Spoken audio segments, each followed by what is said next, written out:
Hey everyone, my name is Steve and today I'm gonna teach you how to add background parallax effect to your level. Let's get started. The very first thing that we will obviously need is some sort of a texture that we will use to decorate our level. For that, I'm gonna download this free pack by Oisugabo from itch.io. The link is down in the description. Once you download it, I want you to navigate into the folder, and we are interested in the background subfolder, which should include 4 different PNG files that are our textures. I want you to navigate to your Unreal project and make a new folder among your 2D assets. We're gonna call it simply background. Then I want you to drag all 4 of these textures into this new folder. As usual, the first thing you need to do with any textures is to select them all, right-click, Sprite Actions, apply Paper2D texture settings.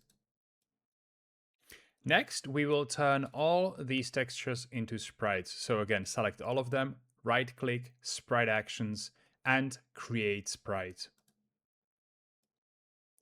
Even though they are all labeled as sprite type, I'm still gonna add s underscore to help me organize the files a little bit better to signify that I'm looking at sprites.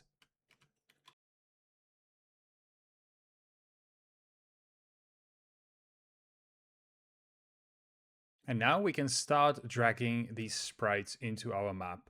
I'm simply gonna drag and drop.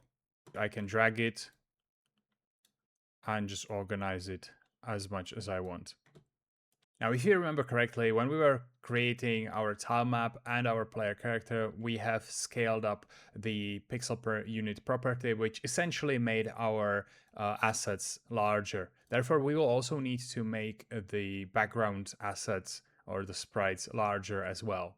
However, there is no particular mathematical formula for this. You should just go with whatever works the best for your setup.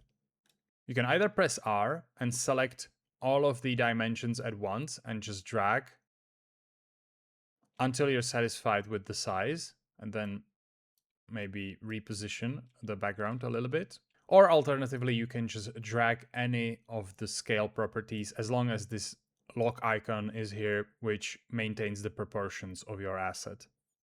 Obviously, I will need to make some more adjustments to my layers, but first I want to add all the sprites into the map to set up the parallax effect properly.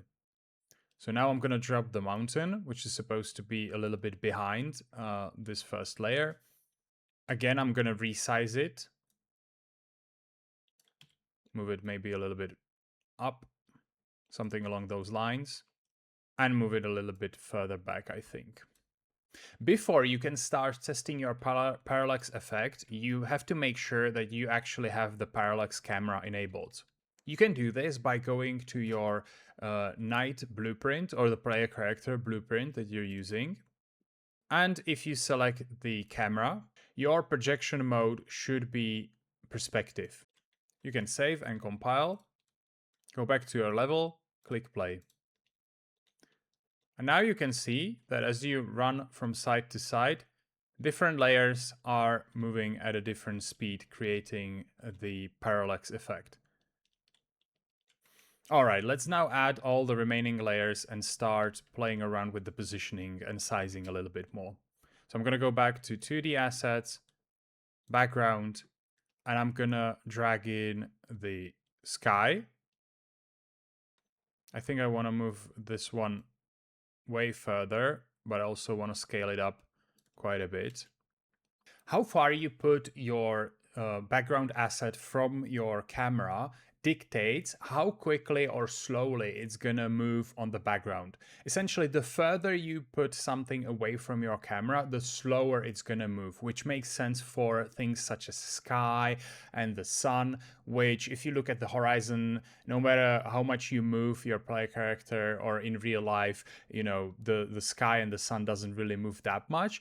But maybe if you're passing a mountain that's just a few kilometers away from you, that one is moving relatively faster. So you want to have that closer to the camera. And then obviously if you have a layer with maybe like a city or some buildings, which might be just a couple 100 meters away from your player character, from the camera, that one is going to be moving the fastest. So in summary, the closer to the camera your background layer is, the faster it's going to be moving around. The further away it is, the slower it's going to be, the more static it's going to be. I'm also going to add the sun sprite on the sky layer. I'm just going to size it up a little bit. I'm going to make sure that the y-axis is almost the same as the sky, because I don't want the sun to be moving around on the sky. All right, let's test it out.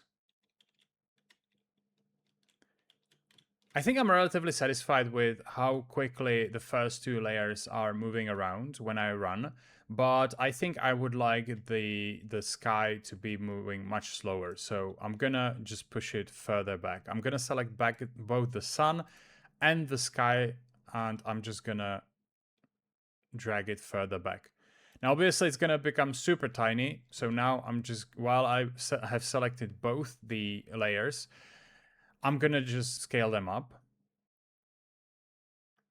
to compensate for how much I push them back. And now if I click play, you can see that the layer is moving around much slower. I'm just going to play around a little bit with the spacing and the sizing of these layers. There is no exact math involved here. So this is literally based on how you want your level to feel, on your personal preferences. So just feel free to pause the video now and play around with your level settings until you're satisfied with how large things appear and how quickly they are moving relative to each other.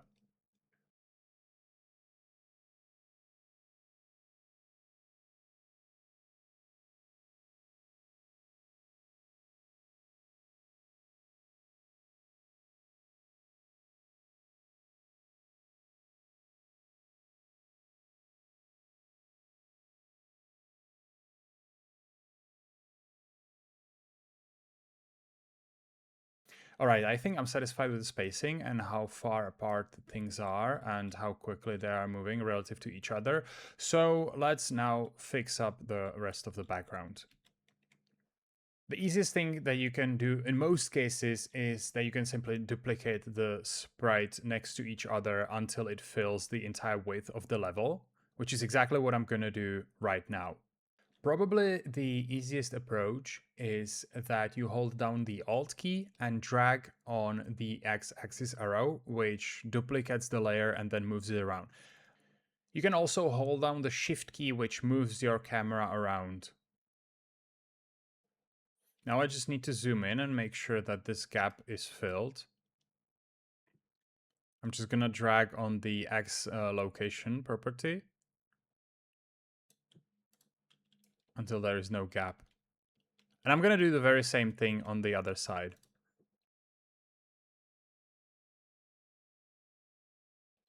Let's now do the same thing with the mountain.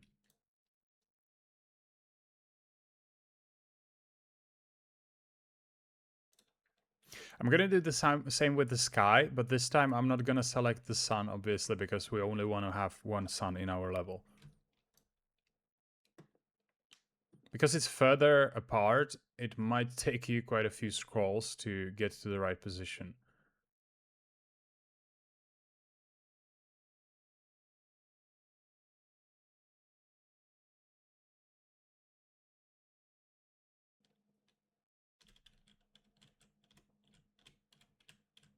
All right, awesome. This is looking much better, so let's test it out.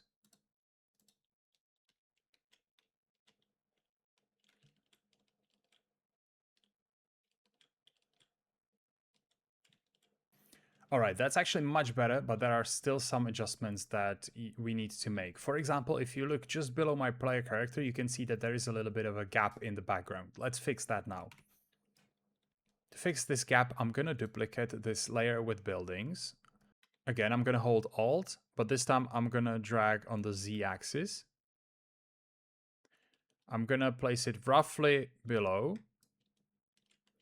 But now I'm gonna rotate it because I just need the purple part to fill in this gap over here.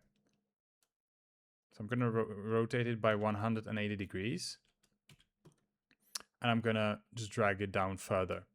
It is important to make sure that the layers are not overlapping, because that could cause some visual artifacts.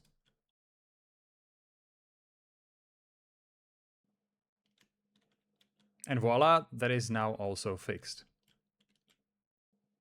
There is, however, one more thing that I would like to adjust, which has to do with the overall contrast of our level. If you, like me, have a feeling that your level is too bright to the point where some of the colors are getting washed out, maybe you have an issue with the camera exposure. Thankfully, it's a very quick fix. I want you to navigate to your player character blueprint, which in our case is the BP_night. Select the camera. And in the right-hand search panel, search for metering. The metering mode should be set to manual. Next, we need to search for exposure and enable the exposure compensation. This by default is going to be set to something like 1, but depending on your taste, you probably want to set this somewhere between 10 and 12. The lower the number, the darker it is. So if I set it to 10, I save and compile, and I go back to my level and click play. You can see that suddenly the level is much darker than it was. Maybe to my taste, it might be actually a little bit too much. So if I go back and I set this to 12, this is on the brighter side. Save, compile, go back to the level, and I click play. You can see that things are, again, a little bit maybe too bright. So if we go with the middle ground and we go to 11, save, compile, and play. Now I think we're sort of in the right middle where the colors are no longer washed out and there is still some level of brightness. Again, this is one of those things where there is no exact rule for all games out there. This is going to be something that you will have to play around with yourself. And that's it. So congratulations on creating your very first level with the background parallax effect. If you found this useful, make sure to hit that like. That helps the channel tremendously. And remember to subscribe because I'm releasing new tutorials every week. All right, have a good one. Bye.